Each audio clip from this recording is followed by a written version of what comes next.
الفود بلوجر بلبنان خرجوا عن السيطرة، فشو صار وليش حكيوا اشي بلس 18 قدام الأطفال؟ فبهالفيديو رح خبركن. ولكن قبل بلش لا تنسوا تعملوا لايك وتتركوا القناة تفعلوا التنبيهات وباقي شي على 10,000 مشترك. ويلا خلونا نبلش. اوكي، بداية هذا البارت 1 من سلسلة الفود بلوجر بلبنان اللي زودوها كتير. إذا بدكم بارت 2 وصلوا لهالفيديو 500 لايك واكتبوا لي بالتعليقات آرائكم حول هالموضوع، وإذا بدكم بارت 2 كمان. بالبداية معنا شخصين بهذا الشورت، وشخصين أنا كتير مزعوج منهم من بدايتهم لحد هلا. أنا هيك بوصفون، يعني ما بقدر أتحملهم أو أحضرهم طبيعي. أول واحد اللي هو اسمه كينج إيروس، هذا الشخص مستفز من بدايته، مستفز وبلش محتواه على دكتور فود وشروق وهن انشهروا. ولما انشهر بلش بمحتوى استفزاز زيادة، ولا فوق كل هذا بآخر فيديو حكى إيحاءات بلس 18 ولك طلقتني مرتي فهيتا، طلقتني مرتي فهيتا، من اول ماريا بيرجع باميلا هلا فهيتا. فاذا ما شفتوا سكتش البداية باين سكتش أبو كلب، ويعني طلقته مرته. فهي روح كمل كمل، أنت مستفز ما بقدر أبلعك لا أنت ولا محتواك. كمل كمل. اسمي مرتي فهيتا بدي اغطس فيها رو بلا كنت بلا كفوف.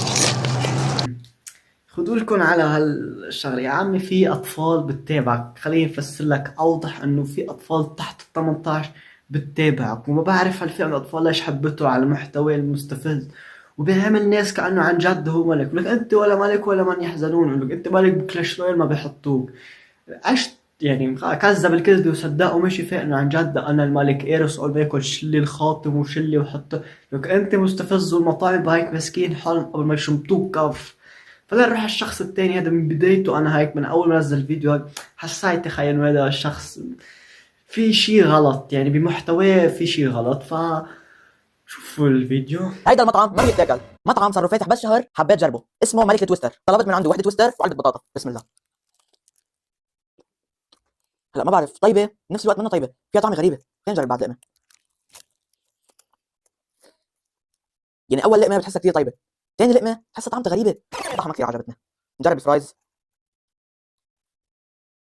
مثل ما شفتوا هذا الشخص، يعني بعد ما حطيت لكم الفيديو الاكل ما بيتاكل، افهمنا الاكل ما بيتاكل. اذا الاكل ما بيتاكل ما تنزل الفيديو، يعطي تلميحات بدون ما تقول الاكل ما بيتاكل، يا ما لا تنزل فيديو اصلا. هذا الشخص كيف انشهر على الجدل. يعني فود بلوجر باللبنان بينشهروا على الجدل، من دكتور فود لاصغر واحد فاني اللي هو هذا، بينشهروا على اثارة الجدل.